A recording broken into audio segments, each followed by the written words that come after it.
Hey everybody, welcome back. This is episode 10 of Tilted PodQuest. I'm your host, Paul Michael, joined as always by Alex. Hey guys.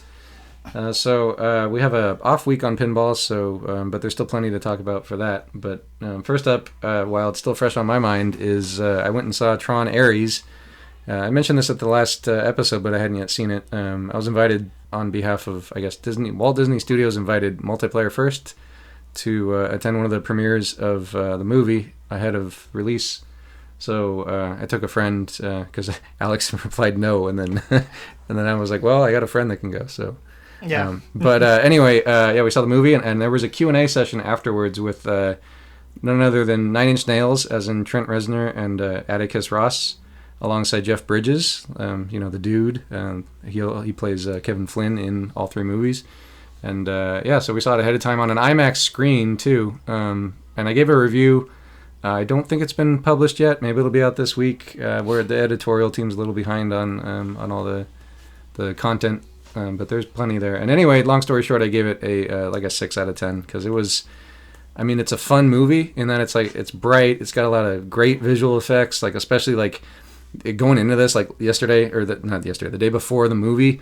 I actually watched Tron Legacy, admittedly for the first time. I had never seen the sequel, even though I have the album on vinyl. I guess just because I like Daft Punk that much. Anyway, and my wife and I both were like, "Wait, does this guy look really weird?" The Sam character, We're like, he really looks like a video game character. So you could see the CGI it didn't age very well in that movie. Yeah. But in this movie, everything is pretty crystal clear. They turn the trails that the light cycles leave behind, and it almost looks like glass, but it's clearly made of unobtainium because it's used to deflect or absorb the impact of a missile.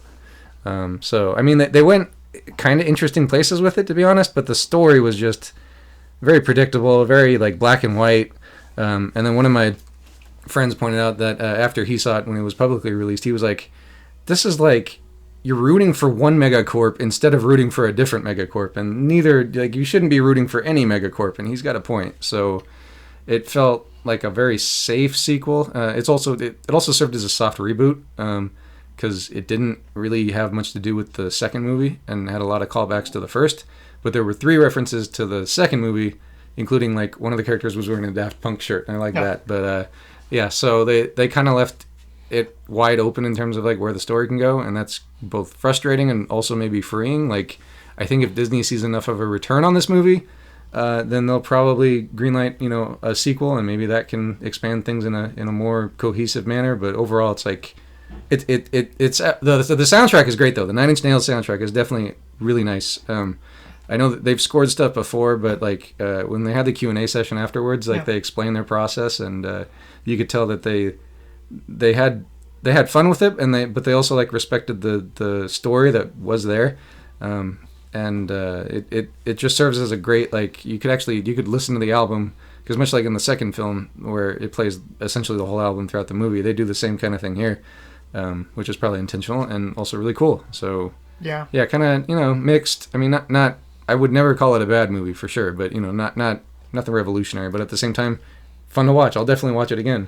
Well, I talked to my coworker when you guys went to watch Tron too, and I believe I heard somewhere that Disney didn't really like Tron. They kind of threw it under the bus, but it became a cult classic. It did, yeah. And that's why after so many years, I think Jared Leto also tried to promote it too, to bring it back.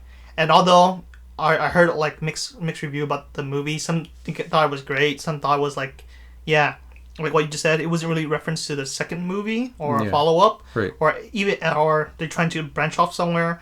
But I'm guessing it's just because Disney still want to kind of throw it under the bus sort of a way, because they don't want, I'm probably sure that it's not much of a moneymaker for them, like all the other movies they remake, like all the Disney movies, which doesn't do really well. But if they do see a big hit about it, I hope they give the credit rights to the actual people who love Tron and wanted to make it better. So we'll see if there's gonna be a Tron 4 or anything. Yeah, well, I know the user reviews on the movie were actually at least on Rotten Tomatoes. Yeah, okay. So as of right now, as we're recording, I just checked Rotten Tomatoes, and the critic score is 57%, which is actually better than the second movie. And unlike game reviews, which kind of they kind of gravitate towards the top, right? Like a good game would be considered like a 7 or an 8. Movies use the whole range, so a good movie is like a 5. So 5 or 50 out of 100. Anyway, so it's slightly above average at 57%, but the user review is 87%. So there's a 30% difference in what the critics think versus what the average moviegoer thinks. So that, I think that's a good sign financially. Usually when that happens with a blockbuster, they almost immediately see a return on their investment. And I think the last Tron actually did like over $1 billion in gross sales. Yeah, I love Tron Legacy, and then there's also the middle part where there's Tron Uprising or something like that. There was a animated. Oh, the animated series, yeah. Yeah, and so I know they discontinued that too, but for 87%, I'm guessing. I don't know. I'm pretty sure they're gears towards more of the newer generations too, because a lot of them probably didn't watch Tron or heard about Tron. Yeah, right. So I mean, the last one's 15 years old. That is basically a whole generation ago. Yeah, but like if they're doing well, I'm pretty sure Tron 4 will come out, and I love Tron. I'll go watch Tron, see Tron Ares as well, despite the reviews. But yeah, I'm hoping for the new Tron, and I'm hoping it'll turn out for the best. Yep. Oh yeah, and a reminder, I did also review the Tron Catalyst game. Maybe we'll link to that as well. That was it's like a isometric kind of game. I'm sure we talked about it in a previous episode because it wasn't that long ago. But it's a fully contained story. Like you don't need to know much about Tron, but it helps because there's a lot of references to up until that point the first 2 movies. So yeah, check that out. It's also pretty cheap. So continuing on games, I think we forgot to mention this last time, but the Xbox Games Pass, they announced essentially a doubling of price. Everything's gotten a lot more expensive. To do the new Xbox Games Pass Ultimate will cost you $360 a year, I think it is now. Yeah. And anyway, yeah, we've just been kind of, I guess, watching this. I know I canceled my subscription just last month, actually, before they announced all this, because I'm like, even at $20 a month, I'm like, I'm not getting enough out of it because I'm just not busy enough for this. Yeah. I meant, a lot of people are canceling it, and then I think it broke the Xbox system, or sorry, the server. All the cancellations, yeah. The cancellation page stopped loading at some point because there were. Basically, from what we could tell, there were too many people trying to cancel their subscriptions when the news broke. Not only that, they're shooting themselves in the foot because I believe I mentioned, I heard or read somewhere that if you're a member of the Xbox Pass and you unsubscribe, you lose everything or whatever games that you may have bought in the past. I don't know. I didn't look really deep into it because I never really have an Xbox Pass to begin with, and I was never a fan of Xbox, but. I see news where stores like Walmart, Costco pull all the merchandise of Xbox out of their displays and stuff. So you probably in the near future you probably won't see any more Xbox in stores. But we're still looking to see why, or maybe is it a business decision? We don't know. I mean, Microsoft has always been trying to push for with us any computer can be an Xbox. Your phone can be an Xbox. Yeah. So I don't think this should come as a surprise to anybody. They haven't been a big pusher of physical games in quite some time. None of the console makers really are when you think about it. And actually, it's funny because I recently bought a game, like a physical game, right? I bought Split Fiction on Blu-ray. And our younger brothers-in-law were like, "Wait, you bought a game like in person?" It seems so foreign to them now, but it's like, yes, physical media is still a thing, and the great thing about physical media is you always have an actual thing that you can use, no matter what. I mean, okay, some of these discs are basically just licenses themselves, and they don't actually have a copy of the game, but as long as there's like a way to download it digitally in that case, then your disc still acts as like a key, I guess. Well, the disc has data in it too, unless it's like Nintendo where it just connects to the server and say, hey, you're downloading a license at that point. Yeah, well, so I mean that's a risk now too, buying a physical copy that's just the key, but yeah. Anyway, a lot of issues right now in Xbox's world. I'm you know what though, I wouldn't be surprised. You know what these companies do? They feed off of each other's chaos. So like when Sony initially announced back a couple years ago when they had doubled their price to what it is now, Yeah. 120 a year or whatever, Xbox then announced their price hike. So now this time around, I'm expecting PlayStation to also start to raise their prices, but they won't do it with any sort of announcement video. It'll just kind of just happen, and it won't be maybe as much of a climb as Xbox. It'll probably be like, instead of doubling, maybe it'll be times 1.5. At least that's what I would be doing in their situation, just to get some slightly less bad PR. Because no matter what, you raise the prices, everyone is going to yell at you because everyone's struggling. Well, they'll probably blame it on tariffs. But what I'm thinking is they may be considering increasing the price of the PS6, because they did announce the I'm starting to build out the PS6 and stuff. So maybe all that pricing will go to the PS6, and they're kind of leave the PS5 alone for now. Man, but I mean, well, speaking of PS6 though, I mean, what could that be priced at this point? Like, are we back to a $600 console like the PS3? Probably, but I heard they're canceling support for PS4. However, they're not gonna do strip away all the games and stuff. Like they'll leave it to the developer to still support games, whatever games on it, but they'll start building games for PS4 now, from what I heard.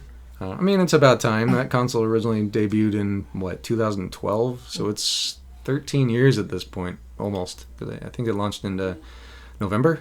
Yeah. So, I mean, all good things must come to an end, and that's the case for the PS4. I mean, it's definitely served us well. It continues to serve us well, but when some developers target so many different platforms, the whole game suffers as a result, because their ideas need more than the 8 gigs, I think it is, of RAM that those systems have. And even the PS5 at this point and Xbox Series are probably also holding things back, honestly, with 16 gigs of RAM. Speaking of that, I read recently, and this is more for Steam than PlayStation, that a lot of developers realize that their most of the games are not doing well, or selling well, I would say, is because they're gearing towards high-end PCs, where and this is based on study, a lot of our average user are on like mid to low build tier. So, yeah, who the hell has money for a high-end machine these days? So developers, I don't know why this is coming to a surprise for them now. They're understanding that there's a limitation of hardware specs. So I think Metabonk had like the very crappiest requirements. They say that you can run on a toaster and it still works, and they surpassed like 1 million downloads or something. I don't remember, but someone mentioned that Metabonk just like did really well despite the game's not that great. Well, I mean, graphics stopped mattering a long time ago for just people who have maybe, let's just say, $1,000 to spend on a computer. Yeah. Like, they're okay with medium graphics. Like I bought my gaming laptop for, it was a Black Friday sale, so I mean it was like $1,200 when it's normally like $1,600. Yeah. And I'm happy turning stuff down when I need to. Right now I don't have to yet, but we typically, the average gamer is gonna spend a chunk of money once and then ride that for several years. Yeah. So always targeting high end is you're just wasting resources really to show off a game that looks great for a couple weeks until some new game takes the crown. Yeah, that's why I like about World of Warcraft. Even on like a not great PC, it runs pretty well. So that's one of the few games out there that ever really does matter about doesn't really care about your hardware specs. Mm-hmm. Anyway, let's move on to Call of Duty and Battlefield 6. Mm-hmm. So at the time of this talking, Battlefield 6 has been already released. I believe I heard or read somewhere that 700,000 players on Battlefield 6, give or take, tried to get into play, and I think it kind of stalled or crashed the server. But I haven't played Battlefield 6 myself, but I'm pretty sure it's a lot better than Call of Duty, or from what I heard. Yeah. Well, it just seems like the pendulum is swinging in Battlefield 6's favor in terms of which shooter is going to be the hottest this holiday. And with good reason. I mean, I played Battlefield 6 when they did the multiplayer reveal event. I was there. We were, Multiplayer First had gotten invited for that as well. Shout outs to EA for hosting that event because it was a lot of fun. But yeah, the game right now is sitting pretty on Metacritic with the score of 83, so definitely a solid game. Definitely, like, some room for improvement, sure, but overall just feels, really solid and feels like Battlefield back then. Like it really feels like Battlefield 4, 5-ish, and just mixed with modern sensibilities. And yeah, I haven't, unfortunately, I didn't get a copy for reviews, and I got to save some money to actually buy it, which is funny. I don't remember the last Battlefield I bought. It must have been like 5 maybe, and then I reviewed a couple throughout the years. But yeah, I've always definitely enjoyed Battlefield. Meanwhile, though, Call of Duty had their playtest, which not everyone's invited to. I think the one with basically open invites will be this coming weekend. And Alex, I know you didn't get to play it, right? No, I was able to get the early beta key, but yeah. I installed it. I didn't even touch it. Like I mentioned, I think 2 podcasts ago, I played Call of Duty Modern Warfare. I think Modern Warfare 2, and that was like years ago. So you're talking about the original Warfare 2, not the remake. No, not the remake. The original, and I not play competitively in that one. I play rank, and I enjoyed it. That was like during time when I had a lot of free time. But nowadays, I'm not into the shooter FPS games anymore, or any of those shooting type games. Yeah, well, I know I played it, and I played several rounds actually. I played along with my brothers-in-law, who they're pretty familiar with Call of Duty, a lot more familiar with the new ones than I am, for sure. Although I played some Warzone with them a while back.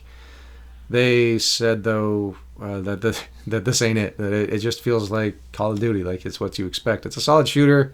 It's fun, and I had plenty of rounds where I actually did pretty well. So SBMM seems to work all right, but I don't know. I guess it's kind of just like, yeah, it's exactly what you expect, and nothing that you really didn't. Their new movement system that's a bit more parkour like, in that you can like sprint and dive and duck and weave and do all these fancier wall ride or wall jumping stuff. Kind of feels like they were trying to go for like Apex Legends kind of feel, I guess. And at least according to someone else who summed it up pretty well, they said that this doesn't really feel like Call of Duty. And it's true. It kind of feels like it kind of feels like when they went totally like nuclear and launched Infinite Warfare, which was a very sci-fi-esque version. This is almost that, but not quite. So it's like this unrealistic acrobatics that you're pulling off in the middle of like a military sim kind of tactical shooter almost. So I don't know. I mean, it's still fun. It's still solid. It's just like it's not there. It's not. Yeah, it doesn't feel the same. Yeah, I think they need to bring Vincent back. But yeah, let us know if you guys, what changes you want to see in Call of Duty, what you like about Battlefield 6. I think Battlefield 6 is $70 still. Probably, yeah. I haven't played it, but I heard my coworker played it for 5 hours. He took work off just to play Battlefield 6. I mean, that's a good sign. So, yeah. All right, let's see some stuff that's coming down the line. I have a preview that I'm not sure if we're gonna write it, to be honest, because the game actually ended up having like what seems to be a game killing bug. But the game is called Sanatorium, a mental asylum simulator, and it's this game where there's a story where there's like your aunt sends you a letter and she needs your help, and for some reason you have to become a doctor. You have to fake becoming a doctor, and this is back in like the 1920s. Yeah.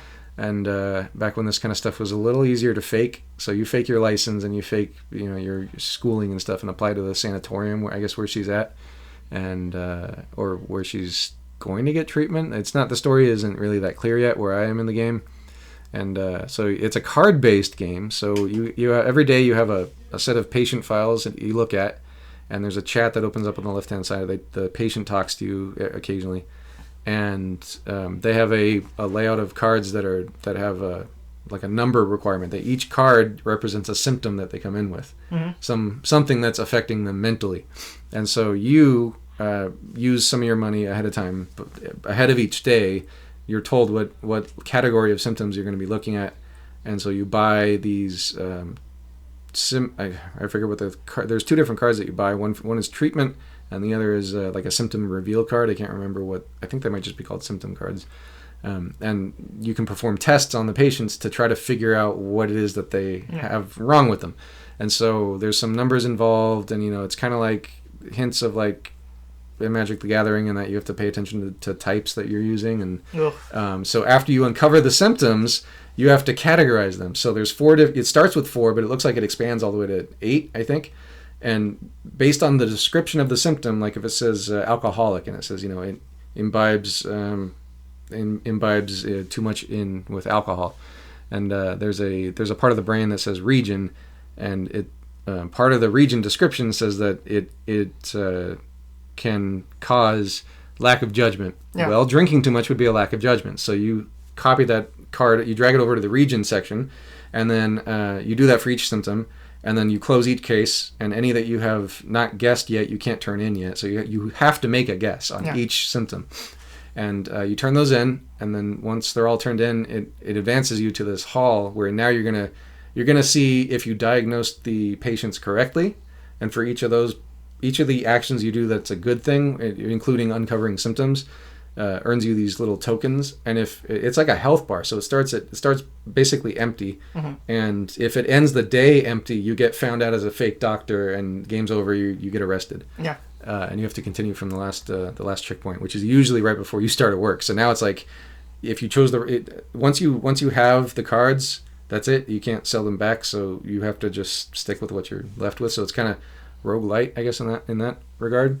But so after you're told whether or not your diagnosis is right, then you can use your treatment cards on their symptoms, and there's a similar kind of battle system to that.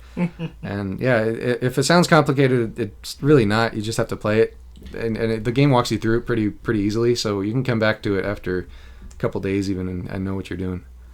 So that sounds very interesting. I don't know how I feel about it, but I'll give it a try. I'm not sure if it's for me, because honestly, I'm surprised. Right now, there's a lot of rogue-like deck building games. I noticed so far that I got invited to, and it's like I don't have time to play all these rogue deck-like building games. It's fun because you can craft your own deck, but that's a lot of like thinking and stuff. And speaking of deck building, yesterday or Saturday, I went to play Riftbound. It's a League of Legends card game, and it's a deck building game. So there you go. Yep. All right. So let's see. Did you want to do upcoming games? Sure. We should let people know about what's in November, because guys, we are kind of slowing down on games because we're almost ending 2025 soon and heading to 2026. So I'm not sure if there's any good games in November. But Paul Michael, is there any good games that you might see or suggest to players for November 2025? Well, okay. I mean, we can start with the elephant in the room, and that's Call of Duty Black Ops 7. That launches on November 14th. Okay. So there's actually some breathing room for that compared to, if Battlefield 6 is coming in this hot, it's actually good for Call of Duty for once that they're releasing a little bit later than Battlefield 6. So we'll see how that shakes out. But other bigger games, and thanks to GameGator.net for the calendar. Not that they gave it to us, but we found it, and it's pretty handy for this. Age of Empires 4 is getting Dynasties of the East. That's on November 4th. I haven't played Age of Empires in a long time. Yeah, it's a great game. I haven't played the recent ones, but maybe someday when I retire. Yeah, right. Finally get to that backlog. Let's see. Anno 117 Pax Romana is coming out on November 13th. I know that's a Ubisoft title. I don't know a whole lot about it other than I think it's a 4X game, right? I think so. I'm not quite sure. Yeah. Well, I mean, with a name like that, it's got to be some strategy stuff, Yeah. I mean, why else would you name it like that? Also on November 13th is After Death. I don't know anything about that. It's just releasing on Windows. I think I heard or seen mention of that game, but I don't know. Oh, it's a police horror video game based on real events where the fate of Bisman is in your hands. So it's kind of a murder mystery game. It looks like like a point and click kind of thing where a lot like Sanatorium, which I just described, which I forgot to say that is a just point and click when you're not using cards. between nights. You're doing stuff like a lot like what it looks like you can do after death. So you look for things hidden hidden object game, part hidden object game, part RPG. That's what that looks like what After Death is going for. And then let's see, Inazuma 11 Victory Road, another one I have no idea about, but it's also on the Switch. So I think that's a card game too. It is a card game. Yeah, I think it's a. I can't say. I don't know. I think it was a card game that we. It does say over 4,500 players from across the series' history to collect and train. So. Like a Pokemon type card. Okay, gotcha. Probably I gotcha. Probably gotcha. With that many characters. That's crazy. Okay, and then SpongeBob SquarePants, Titans of the Tide. Always good to see a good SpongeBob game. I don't know if it's going to be good, but a new one anyway. And there's a lot of other smaller games coming out. None that I recognize on this calendar, but I mean, there's definitely stuff to try. But on the other hand, maybe we can finally get caught up on our backlogs. Yeah, November's, I think it looks like very light. I wonder what December will hold, but that'll probably be for the next podcast. Yep. But speaking of our next podcast, next week will be our last podcast, so just be sure that we are celebrating Halloween. So the next week will be our last podcast for this month, and we'll resume on November. But like always, since November, December, and October are 3 heavy holidays, November being Thanksgiving, we're gonna take a week off of Thanksgiving, and then December, we're probably gonna end it short. We're gonna do 2 weeks of December, and then catch you guys on 2026. Yep. So I guess we're wrapping things up, but real quickly for pinball, we didn't have pinball today, but we had week 7 of which was the last week of regular play last week, and unlike the week before that where I got 38 points, this time I did not do well at all. I think this might have ended up being one of my drop weeks because I got 13 points. It was not pretty. Yeah. We hope to be at least Division 3 or 4 would be our goal. I know Paul Michael won third place. Second place. Yeah. Already for what league? 9? So I want to say it was 2 seasons ago, and yeah, so that one I was seeded first for the 4th division, meaning the beginners division. I was first place. Didn't have to play like the entire night, and then it was a double elimination. And the guy who it turns out he had won. I think it was second place for 3rd division 1 season prior. Meaning he ended up being placed a little too low for his skill. He beat me both games. So, and although the second game I think it was on the Monsters, and I went for the extra skill shot, and that's what cost me. If I didn't try for that, if I just done a regular skill shot, I think I would have won. Yeah. But anyway, I got second place for that, and I mean it paid me like $145. I think it was. Yeah, it's not bad. Cool. It's a return on investment. We're not there for money. We do like pinball. we play pinball. We hope to be able to get invited to more pinballs or reviews and releases of new pinball machines, CERN or Jersey Jacks. If you want to invite us, we're down to play your pinball machines. We got introduced to pinball machine. If I'm not sure I have mentioned it before at DEF CON. I think was it the owner, CEO of Stern that came down and brought his machines? I'm not sure. I think so. Yeah. He introduced us to the pinballs. He even introduced us to where we were playing our leagues as of so far this year too. But yeah, I enjoyed it. I loved it. Paul Michael even told me about a couple of things here and there, and yeah, that's how we got stuck into pinball, competitive pinball for a very long time now. But it's only been a year, so we're still beginners at heart. I mean, we have days that we did really well. I think was it Iron Maiden? Not Iron Maiden. Was it Metal? No, Iron Maiden. I know I did pretty well. Yeah. Yeah, it was Iron Maiden, right? Yeah. Yeah. We got past 100 million, I think. Well, one of them, I want to say it was 400 million. Oh yeah, that's I don't remember which. You know what? James Bond probably. James Bond probably, yeah. Yeah. But yeah, we have good days and we have shitty days. But well, all it takes is one good ball. Yeah. So next week we're gonna talk about it, but we may be rushing to the tournament for next week. But we hope to do well, and we'll let you guys know about that next week or the week after Halloween. We'll let you guys know the results. Yep, but with that being said, thanks for tuning in, and thanks for hanging on. I know this one ran a little longer than usual, but I guess without the carrot of the pinball tournament in front of us this week, we're more free to talk about various things. So anyway, thanks again for listening, and we'll talk to you next week. Bye, guys.